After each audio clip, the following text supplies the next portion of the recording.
La Bible dit, Jérémie 48, 10, maudit c'est lui qui fait le travail du Seigneur avec négligence. Si c'est lui qui fait le travail du Seigneur avec négligence est maudit, bien-aimé, Jérémie 48, 10, que dire de celui qui ne travaille pas pour le Seigneur? Parce que beaucoup de gens se plaignent. Oh, mon travail ne marche pas bien. Oh, mon commerce ne fonctionne pas bien. Mes affaires ne marchent pas bien. Oh, j'ai beaucoup de problèmes. Je rencontre beaucoup de blocages. Il y a des malédictions qui viennent du fait qu'on ne travaille pas pour le Seigneur.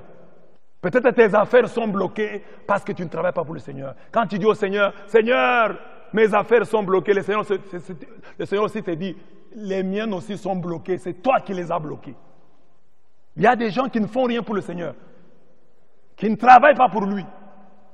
Ils sont bloqués. La Bible dit, malheur à moi si je n'annonce pas l'évangile. Mais il y en a qui sont bloqués parce qu'ils font le travail du Seigneur avec négligence. Vous avez déjà une fonction, vous ne vous en occupez pas comme il se doit. On vous a confié des responsabilités dans l'église. Et vous ne faites rien. La Bible dit, maudit c'est lui qui fait le travail du Seigneur avec négligence. Il y a des blocages dans ta vie. Il y a des choses qui ne marchent pas. Simplement parce que tu n'as pas bien fait le travail du Seigneur. Tu es comme Jonas. Jonas a fui le travail du Seigneur. Jonas ne voulait pas travailler pour le Seigneur. Il a pris un bateau. Il a voulu fuir.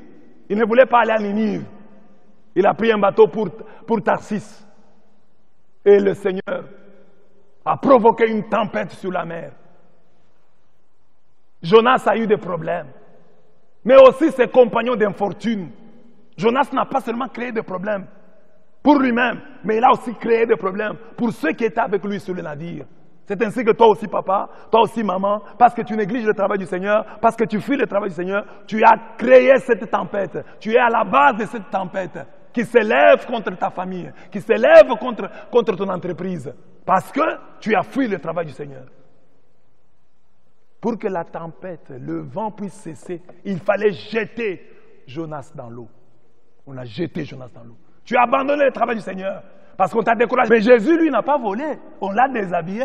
Il a persévéré. Les gens l'ont injurié. Lui ne méritait pas les injures. Toi, tu mérites les injures. Est-ce qu'il y a une injure que tu ne mérites pas? Tu mérites toutes les injures. Mais celui-là qui ne méritait pas les injures, injurié, il pardonnait. Il n'est pas descendu de la croix. En toi, si toi tu étais le Christ, tu serais descendu de la croix. Vous me jurez comme ça? Je meurs pour vous, je descends. La rédemption est reportée. Mais Jésus est resté là-bas. On l'injuriait alors qu'il ne méritait pas l'injure. On l'a frappé. On l'a humilié. Il est allé jusqu'au bout. Et toi, tu te décourages. Non, c'est qu'on m'a fait là-bas, dans ce groupe-là. Je n'oublierai jamais. On m'a humilié. Moi, je suis un grand. Toi, tu es plus grand que Jésus? Toi, tu es plus grand que Jésus? Jésus, Dieu fait homme, a été déshabillé. Il est mort en pardonnant. Il est allé jusqu'au bout. Qu'est-ce que toi, on t'a fait que tu ne mérites pas? Si on a raconté des fausses histoires sur toi, toi aussi, tu en as déjà raconté des fausses sur les autres. Si on t'a calomnié, tu l'as déjà fait contre les autres. Tu payes.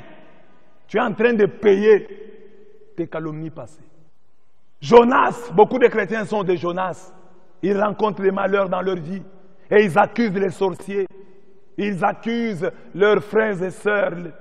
Alors qu'ils sont eux-mêmes à la base de leur misère et de leur souffrance. Tu es Jonas, mon frère. Tu es Jonas, ma sœur. C'est la jalousie de Dieu qui est en train de te poursuivre.